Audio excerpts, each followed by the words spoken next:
Agur agur, gente guzik, buhamik eta bestik, saharrak eta gaztik, koskoidunak eta... Chut! Reste poli quand même. Regarde. Chibero Telebista vous souhaite une très bonne année, une santé de fer et surtout beaucoup de bonheur. Bo. Negia hordugu, ihautiak uliantzen nahi eta maskadak abiatuik. Kantinerxa, badakizu zer gen maskadak? Bien sûr. Il y a deux groupes, les gorillacs, les rouges, et les beltzaks, les noirs. Les rouges représentent la société bien ordonnée et ce sont des gens du pays. Les noirs, les laissés pour compte, sont les marginaux. Ceux exerçant un métier peu considéré. Ils viennent d'en dehors du pays. Les kautés, les kashtus et les bouhamés. Eta Pascal Bidar, ezagutzen duzile. Ez da buhame bat hua. Non, c'est le patron d'Aoupa, notre premier reportage. Rencontre avec Pascal Bidar, gérant de la société OPA, qui récupère les huiles alimentaires usagées pour les revendre à une compagnie pétrolière. L'idée est venue suite à la fermeture d'ISPAC et du licenciement de vouloir monter une société. Je me suis lancé dans l'idée de faire ça, récupérer les huiles alimentaires dans les restaurants. Donc j'ai étudié un peu le projet, puis j'en ai parlé à mon ancien directeur d'ISPAC que je voulais récupérer les huiles dans les restaurants. Ils m'ont dit, nous on est susceptible de t'acheter toutes les huiles que tu collectes. Donc déjà j'avais l'acheteur.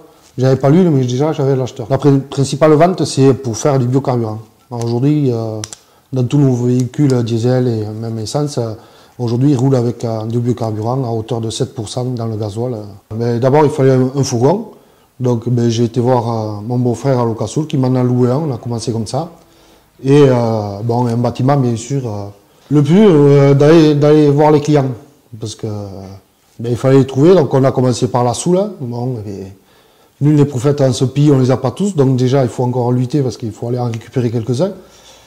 Et après partir un peu sur la côte et partir sur les Landes, là où il y a un petit peu d'huile, quoi. Je collecte des déchetteries du BAB, de Bayonne, Langlette, Biarritz. Aujourd'hui la population est beaucoup plus importante là-bas et on collecte moins d'huile dans chaque déchetterie que sur Montlion. Mais moi je suis rentré début janvier à la société OPA, donc mon rôle c'est d'aider Dominique de la collecte de l'huile. Donc on fait les restaurants, les déchetteries de la côte basque, on va aussi sur Pau pour les restaurants et certaines maisons de retraite. Donc on collecte l'huile et après j'aide Pascal à filtrer l'huile à l'atelier pour l'envoyer dans des distributeurs qui recyclent cette huile. Donc nous on laisse les bidons bleus à disposition des gens auprès desquels on collecte, que ce sont les déchetteries, c'est des gros bidons 120 litres, ou les restaurants c'est 60 ou 30 litres. Donc on prend les bidons pleins, on relaisse des bidons en consigne vide. Donc après dans la fosse là en fait on vide l'huile, il y a un tamis qui retient tout ce qui est solide, des restes de frites ou malheureusement aussi on trouve des morceaux de viande comme ça qui n'auraient pas à être dans ces bidons, mais bon. Et cette huile, une fois qu'elle est filtrée, on la pompe dans une grande citerne et cette citerne après est envoyée à des entreprises qui recyclent cette huile, qui rentre dans la composition du biocarburant, du diesel normal aussi. Il faut savoir qu'un pourcentage d'huile de récupération dans le diesel et c'est aussi utilisé dans les cosmétiques où en fait ils récupèrent la paraffine qu'il y a dans l'huile. Et avant de renvoyer les bidons chez le client, on les passe dans la petite machine qu'il y a là, qui est une laveuse de bidons qui lave les bidons pour qu'ils soient propres pour retourner dans les restaurants. Et bien cette tournée, disons que c'est le dernier client que l'on fait sur Montléon maintenant. On a fait la tournée de la Soule. Et écoute, c'est une tournée que l'on établit à peu près tous les 4 à 5 semaines. Et là, on a tous les bars de Montléon, restaurants et également les conserveries. Ouais, les clients sont contents. Ils sont contents déjà qu'on les débarrasse de cette huile parce que normalement, ils doivent. Les déchetteries ne sont pas habilitées pour la récolter. On amène ce procédé-là et en plus c'est un enlèvement qui est entièrement gratuit, quoi. La quantité, c'est variable selon ces saisons, quoi. Et donc, l'hiver, elle est bien moindre, mais disons qu'une quantité durant la période d'été, c'est quelque chose comme une tonne et demie d'huile par journée de collecte. Selon les volontés du client, mais bien souvent c'est envoyé dans la nature, quoi, dans les égouts, et avec tous les dangers que ça comporte, quoi. Tandis que maintenant, ben, écoutez, c'est un geste citoyen que de récolter cette huile, puisque ben, il est dit que proportionnellement, un litre d'huile pollue environ 1000 litres d'eau. Ben, à OPA, ça fait 2 ans qu'on travaille avec eux. Ça se passe très bien parce que depuis 2 ans, on recycle toutes les huiles, toutes les graisses. Alors nous, ça nous permet bien sûr de ne pas faire n'importe quoi et de ne pas les jeter dans la nature comme on pouvait le faire avant. Et dès qu'on appelle Pascal, le lendemain il est là, il vient récupérer ses huiles. Donc les huiles c'est quand même 40 litres par semaine, donc c'est quand même assez important. Et donc voilà, ils sont efficaces, ils sont présents. Et pour nous, c'est indéniable, pour travailler c'est quand même plus agréable. Machine unique qu'il y a pour le moment en France, et donc sera connue au Molion. C'est un projet qu'on m'a présenté avec l'RCCI pour les Espagnols. Et donc, comme le projet m'a plu, j'ai voulu l'installer sur Molion pour faire un test pilote et puis étendre un peu sur le territoire tout ceci. Les particuliers prennent un bidon comme ci qui est en vente sur la station de Carrefour Market. C'est eux qui s'occupent de la vente des bidons. Une consigne de 2 € le bidon. Donc ils peuvent avoir pendant longtemps qu'ils veulent, bien sûr. Et une fois que le bidon est plein, ils viennent à la machine, ils ouvrent la trappe d'en haut, ils déposent le bidon dans la machine. La machine va prendre le bidon plein et va vous distribuer un bidon qui est vide. Donc là voilà, vous avez le bidon après vide pour repartir à la maison et remplir. Ça fait 5 ans que je suis installé, les projets, on en a plein la tête. Hein. Donc là, il y en a un qui a débuté il y a 1 an et quelques mois. C'est la distribution de croquettes pour les particuliers, pour tout ce qui est gamme chasseur et particulier, du chien de chasse au chien de compagnie, hein, au chien au chat aussi on fait ça. Donc aujourd'hui on est 3 personnes à travailler au sein de la société. Si on peut essayer de créer quelques emplois en dessous de plus, pourquoi pas, ça serait avec un grand plaisir et puis voilà. Hein.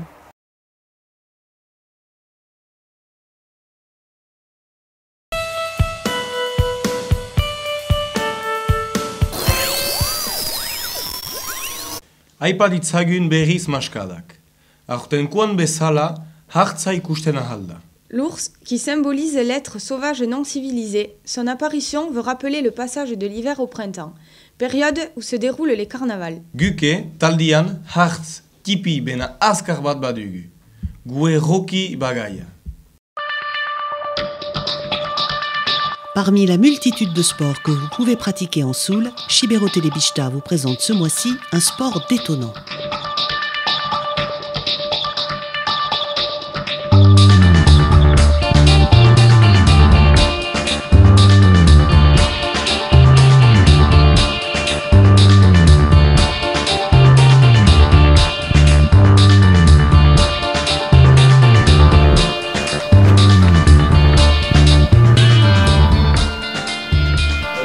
Bonjour. Ça va? Ça va là? C'est ici que ça se passe pour le kickboxing là? Oui, c'est ici. Je suis Antoine Berasategui, l'entraîneur du kickboxing club de Mauléon. Dis donc, mais c'est une super installation. Mais c'est à vous, c'est... Alors ça, c'est la salle, c'est le nouveau dojo du collège lycée Saint-François. Elle a été aménagée et installée par l'Académie des arts martiaux Soultin. Et donc on a une partie tout équipée avec zone de tatami, des planchers, des agrès pour le renforcement musculaire et beaucoup de matériel de frappe. En fait, bon, moi, j'y connais pas grand-chose, quoi. Et donc, je venais voir comment ça fonctionnait.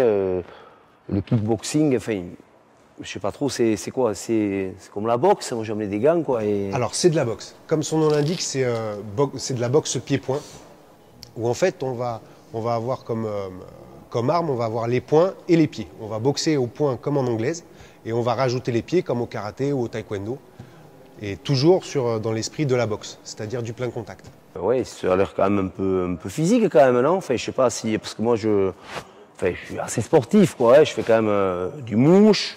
Je regarde la pelote à École Télébiche le dimanche. Mais bon, est-ce Est-ce qu'ils font une condition physique particulière quand même ou... Alors, tout le monde peut commencer. La boxe, c'est vrai que c'est exigeant physiquement, parce qu'il y a une grosse préparation physique. Après, c'est vraiment ouvert à tout niveau. C'est-à-dire que même si on n'a pas de condition physique ou qu'on n'est pas sportif ou qu'on n'a pas pratiqué de sport ou qu'on en pratique très peu, on peut venir pour s'entraîner. Chacun fait à son niveau, on n'est pas là pour se torturer, on est là pour prendre du plaisir. Donc chacun s'entraîne à son niveau, à son rythme. On accepte les enfants à partir de 14 ans. On peut faire des dérogations en fait, pour des enfants un peu plus jeunes, de 13 ans, 12 ans, à condition qu'ils aient une certaine maturité, parce que c'est quand même des entraînements sur de l'opposition, ou qu'ils aient déjà une expérience dans des arts martiaux ou des sports de combat. Les entraînements commencent à partir de 16 h tous les samedis, et on a une séance d'1h30 à peu près d'entraînement, où on va avoir facile 40-45 minutes de préparation physique, donc les échauffements, le travail du cardio, du travail en fractionné. Et ensuite, on va partir sur des ateliers techniques pour apprendre un peu toutes les techniques de pied et de poing. Et le technico-tactique pour les mettre en œuvre lors d'un combat. Où là, on va travailler par deux et on va apprendre un peu les techniques, comment les faire et quand les utiliser. Ensuite, on part sur tout ce qui est assaut, c'est-à-dire c'est des combats. Alors, on travaille à la touche. C'est pas violent du tout, contrairement à ce qu'on pourrait penser. On travaille main ouverte dans les gants et où on va s'amuser avec un partenaire. Et on va pouvoir construire des assauts dans une durée déterminée. On fait aussi du renforcement musculaire, des gainages et des abdominaux, et après un petit retour au calme, histoire de rentrer chez soi calme et reposé. Eh bien écoute, si tu veux, il y a entraînement, tu peux faire une séance d'essai si tu veux. Ah ben ouais, c'est gratuit la première? C'est gratuit les 2 premières. Ouais, j'ai pas prévu, mais bon, tu vois, j'étais venu un peu quand même... Allez, ça marche. Oui. Allez, je suis chaud là.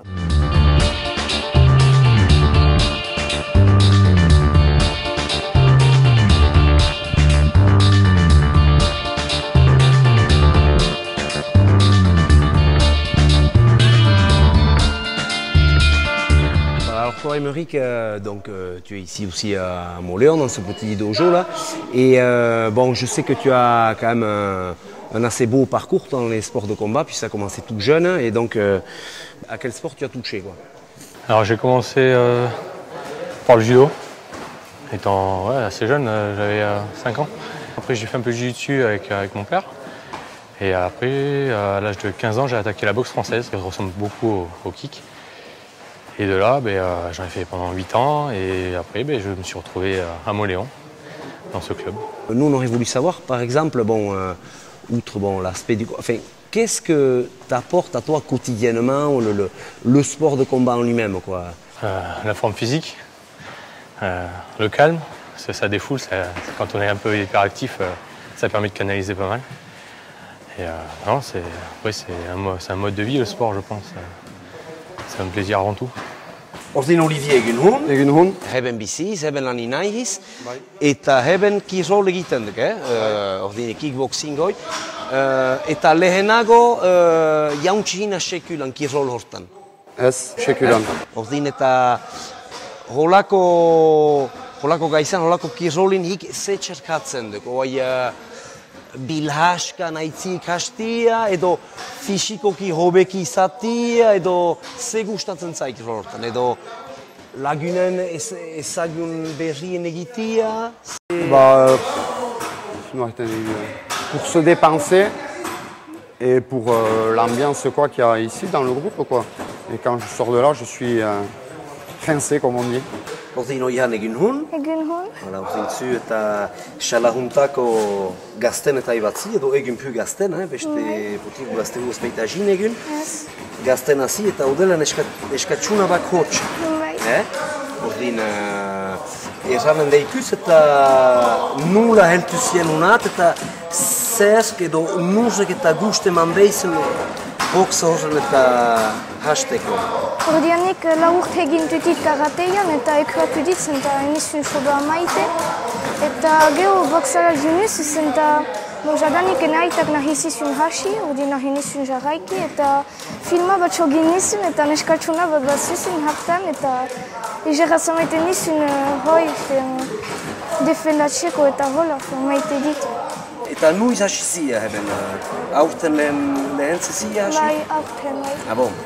Eta gehi duzia geho, ez dakit, Kizolo jamia pusat, kompetizioni txart, behantxagoni, edo baduzi helbuz ez bai? Kompetizionia ez zuan ozenta, guano gaztenez eta croissance dut eta nuz aski azkar eta guano hola egiteko eta mesegure handigago izanen izalaike dinenik, esiko. Gogun etxegitzen duz zaleike, egin betaz egiteko. Eta eskatzeka, eta azken gaitza bat. Ni hasi berzizka nuz eta inbezunuk eta bil haskaiti bi bete ginen egin, Iakutsiko daituz ze badakitzen egiten, Hai? Testia? Testia? Bai. Egin diak,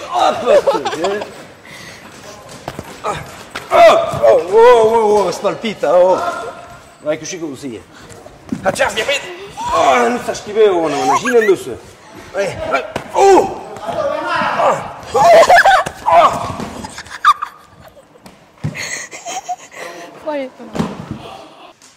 Hortan utziko dugu mankizun txipi, kickboxingan gainen.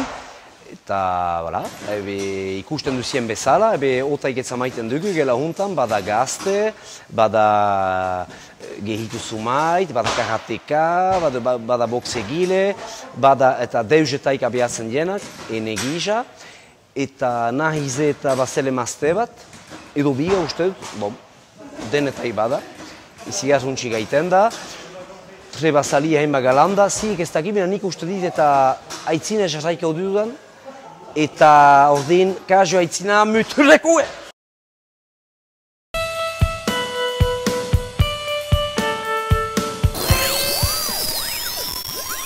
Ni kabana handia, otaik errespetatia eta auher talde batez laguntia. Hoietan dugu Pichu. C'est pas celui qui fait le pitre, celui-là? Bai, Sibeoko plazak alegatzen dutiana da. Guke, Pichukeik franko ikusi dutugu estudio juntan. Hobena proposatzen deiziegu. Pichu Telebista. Bonjour à tous. Quel ami? C'est moi. Mais je sais pas qu'est-ce que ça, pardon. On est méga de chaud. C'est là, il faudrait qu'on arrive à faire un trick. Il est temps de me... brush the money.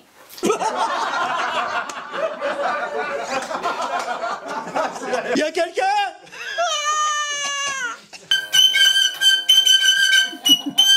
Tout à fait, mon cher Serge.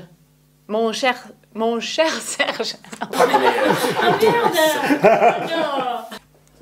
Oui. C'est pas mal? Si, c'est mais on te voit pas. Stop! Allez, c'est presque prêt.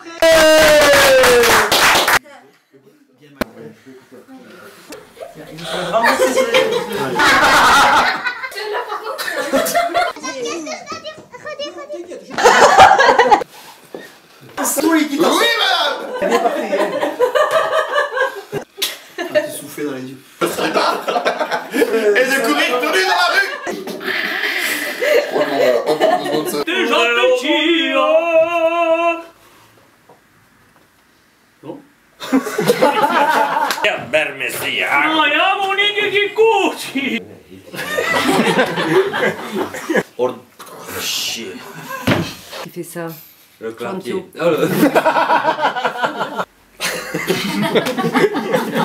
Tu étais en train de rire, je sais pas quoi là. Les premiers mots à te sortir. Oh, il connaît best ça de quoi non? Bye, blindé,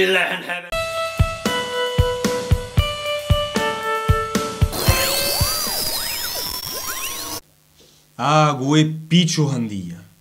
Gentia ere ginastiaz gain, dantzai handia dugu. Dantzaya, c'est la Intindayak surtout qui assure la danse. Aintzindai? Les Aintindayak sont les 5 danseurs qui évoluent dans les mascarades de Souletine. Ils font partie des rouges comme Jauna, Andeya et Laboy, Laboisha. Les Einzindai entrent en scène dans l'ordre suivant. Les Cherero, le Gatusain, la cantinière, Moa, les Samalsai et Enchenaya. Agian, dantzai, bilakatu konusu. Tu as raison, fais ce qu'il te plaît. Et sache que tu peux te faire aider financièrement par le CLEJ. Le CLEJ est une association de personnes qui aident des porteurs de projets à réaliser leur installation dans la vie professionnelle. Témoignage avec les porteurs de projets qui arrivent au terme de leur emprunt. Le CLEJ est un outil d'épargne solidaire qui a été créé en 2000 par l'association ASIA. L'objectif est d'aider des jeunes qui ont moins de 35 ans et qui veulent créer leur activité ou reprendre une entreprise en Soule. Comment ça fonctionne? C'est tout simplement une association. Les adhérents cotisent pendant 1 an 15 € par mois, ce qui fait 180 €. Et cet argent est ensuite prêté par le conseil d'administration aux jeunes qui le font la demande auprès d'ASIA. Ces cotisants n'étant pas des experts, ils se font aider par un comité technique qui est composé de personnes travaillant dans des banques, de la directrice de l'audace, de l'animatrice d'ASIA, d'un comptable. Toutes ces personnes-là aident vraiment les cotisants à définir les modalités du prêt, qui de toute façon est une aide à 0%, donc qui est très intéressante pour tous les jeunes qui veulent s'installer. Donc Michael, gérant de Chibero Déco, anciennement foyer artisanal. Donc j'ai démarré au foyer artisanal en janvier 2010. Il y a 6 ans de ça, je travaillais dans l'aéronautique et j'ai repris une activité, un commerce qui était en cessation d'activité sur Goten et Barenx. Aujourd'hui, je crée une nouvelle boutique. En fait, je déménage et j'ai créé un nouveau bâtiment avec une nouvelle enseigne. Donc, dans le cadre de ma création, le CLEJ est intervenu financièrement pour me permettre de m'aider pour les premiers frais qui sont quand même assez lourds. Au-delà de l'aspect financier, le CLEJ aussi apporte beaucoup via l'association ASIA et les réseaux sociaux de se faire connaître. Je voudrais en profiter pour motiver toutes les personnes qui sont susceptibles de créer quelque chose en Soule. Car il existe quand même des associations comme le CLEJ, des associations comme ASIA pour aider et le CLEJ pour financer tous les porteurs de projets. Et ça a marché pour moi, ça a marché pour d'autres et je pense que ça vaut le coup de s'appuyer sur ce type d'association. Trop bien, trop cool. Hey, Serge Pinero, c'est ton tour maintenant. Mon installation, donc, ça a débuté en 2011. Juste avant, j'étais salarié chez l'entreprise Etcheverry à Ordiarp.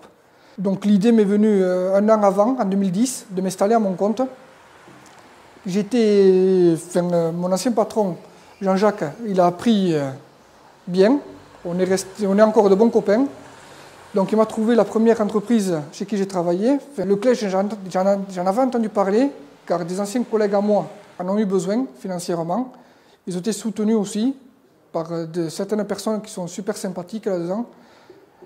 Au CLEJ, j'ai été un petit peu impressionné au départ, car je me suis retrouvé dans un bureau, je croyais être tout seul, avec une seule personne. Par contre, quand je suis arrivé, c'était une dizaine. Donc j'ai eu très peur au début, mais c'est bien passé, donc ils ont développé, ils ont parlé, parce que c'était un petit peu normal, vu qu'ils prêtent de l'argent, donc ils doivent prêter à des personnes qui tiennent la route. Je pense que j'ai tenu la route parce qu'ils m'ont prêté sans trop de soucis. Donc avec cet argent qu'ils m'ont prêté, je pu m'acheter un véhicule, faire un peu de publicité, et le bouche à oreille s'est enchaîné, et à bloc, et en avant l'aventure. Donc nous aussi, par rapport à cette expérience, l'entreprise a pu prêter de l'argent, point de vue avec le CLEJ, à d'autres personnes qui s'installent. Disons que le point de vue que quand on travaille en Soule, d'un coin, tout le monde se connaît. La confiance s'installe. Il y a beaucoup de personnes, donc on est impeccable. Avec les autres artisans, ça se passe nickel aussi. Donc on se trouve des chantiers plus ou moins. Par exemple, l'électricien va trouver du chantier au plombier, au plaquiste, au maçon. Et entre nous, on s'entraide. Une grosse solidarité entre artisans et entre personnes sous le thym. Un grand remerciement au CLEJ. Sans elle, tout ça n'aurait pas pu aboutir.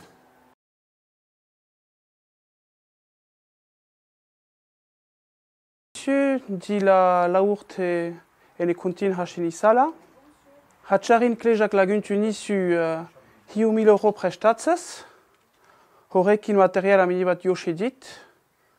Bai klient zumait klegetik tuti deja hasteko. Zumaitek lanina jasini ebai ordin. Hoi deja hasteko. Eta gio aija prestatudie soja. Ez tutut zuinketatu prestatudie gaiza sobeak altatu gabe. Nik ez bainekin nula hasiko nintzanez. Bai hatxarin bai. Bai konfiantza handi zizien eta ni lotxan ututzen hasteko. Beharre hor zututzen. Sieke nahi bali bat zide zien kontinjari alzide juiten du daigabe chuntzite abiazite. Bonjour à tous. Voilà, je me présente, je suis monsieur Auger Benoît. Voilà, je suis venu ici à 5 ans, j'ai racheté une boucherie. On a regardé un petit peu toutes les aides qu'on pouvait avoir et puis on a vu qu'en Soule, il y avait des aides grâce au Clège, voilà, qui nous a beaucoup aidé, qui nous a permis à nous développer de nouvelles activités en fait, à financer de nouvelles activités telles que des balances, des vitrines. Voilà, et puis après, il nous a apporté aussi beaucoup de notoriété, de la publicité, voilà, qui nous a permis de passer sur la République, le Sud-Ouest.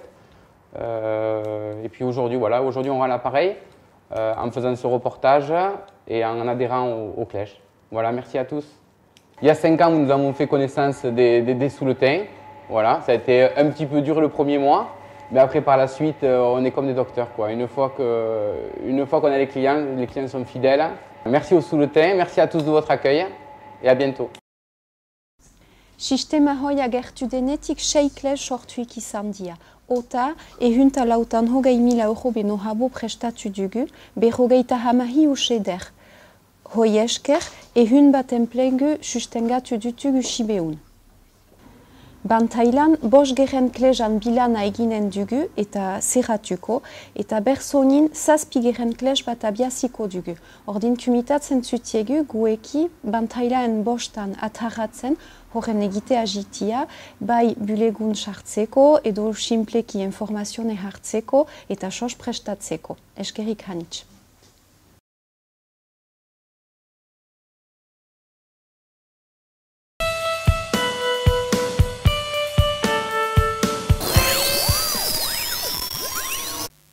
Untxago gozkatuik, hobenuik ebeste zerbaiten egitia. T'as qu'à être chorotch, c'est ceux qui chantent dans les mascarades. Ni kantai, hobe bidajez juitia. Salut Chipero Televista. Ce mois-ci, pour la rubrique du voyageur sur le terre, je vous invite à me rejoindre du côté du Chili, dans la ville de Valparaíso. Comme vous pouvez voir autour de moi, la ville est remplie de graffitis, entièrement repeinte de graffitis. C'est une ville très populaire au Chili, c'est un peu le lieu indispensable à visiter lorsque vous venez au Chili. Ça se trouve tout simplement à 2 heures de Santiago, donc c'est très facile d'accès.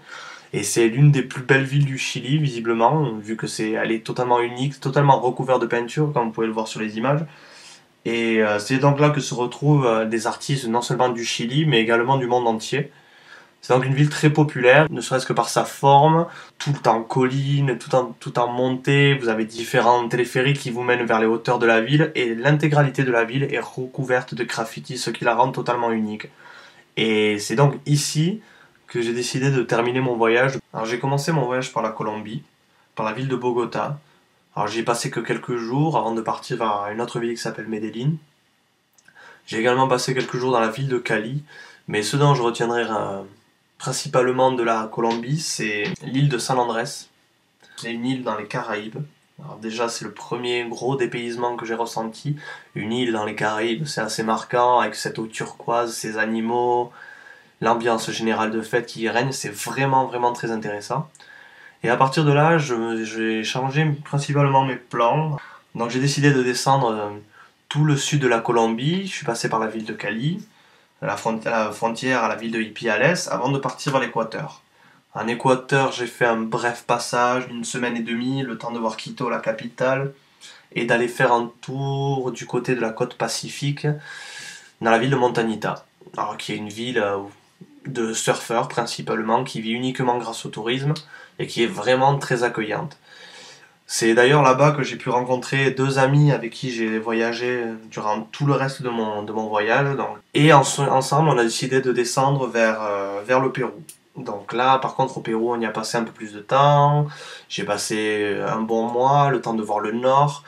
du côté de la plage, toujours de la côte pacifique, ensuite de me tourner vers des villes près des montagnes, où on peut faire de nombreux treks, et ensuite de descendre vers Lima, vers la capitale, pour ensuite descendre vers tous les points touristiques un peu plus connus, la ville de Huacachina, qui est une oasis dans le désert, qui est vraiment magnifique, et ensuite avant de me tourner vers Cusco, et donc le Machu Picchu, et toutes les ruines incas que l'on peut trouver aux alentours.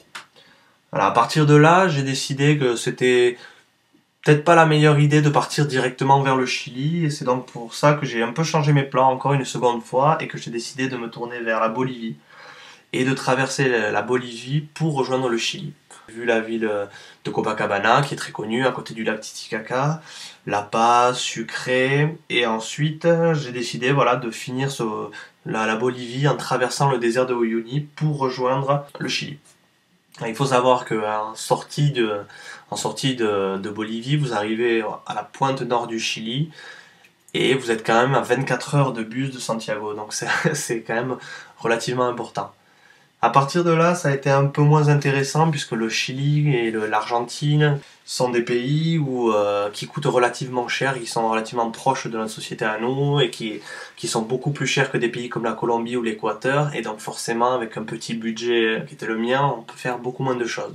Donc ça a été moins intéressant, même si ce sont des pays qui sont quand même forcément superbes à découvrir, et qui méritent la peine d'être vus. Voilà, donc au final, ça a été un voyage qui a été quand même très intéressant, puisque même si ça demande quand même un minimum d'argent, forcément pour aller en Amérique du Sud et pour essayer de s'amuser un minimum, mais ça reste quand même relativement abordable, et on peut trouver pas mal d'endroits où dormir pour 5-6 euros la nuit. On peut manger dans la plupart des pays du Nord pour 2-3 euros, donc c'est vraiment très abordable une fois qu'on est là-bas. Donc c'est vraiment intéressant si vous avez envie de découvrir notre pays. En tout cas, j'encourage tout le monde à le faire. Il y a plein de façons de le faire. On peut également faire du woofing, par exemple, travailler dans des fermes, et pour être hébergé gratuitement et nourri également. Vous pouvez travailler comme volontaire au sein de l'auberge en donnant un coup de main, et vous restez gratuitement. Voilà, donc ça fait partie des solutions qu'on peut trouver pour voyager pour pas cher. Donc j'encourage vraiment tous les gens qui sont motivés de le faire. Bon, mais Chibero Telebista, j'espère que vous allez tous bien en Soul, et je vous dis à très bientôt.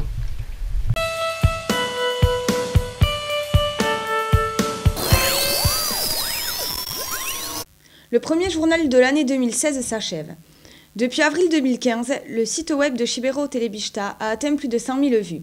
L'équipe vous remercie. Jarraik ezazie, 2015 urtean bezala, Chibero Telebista ikusten, partekatzen eta gozatzen. 2016 urtehun bat igaiteko. Ale, goatzen barrikadetat! Hurra!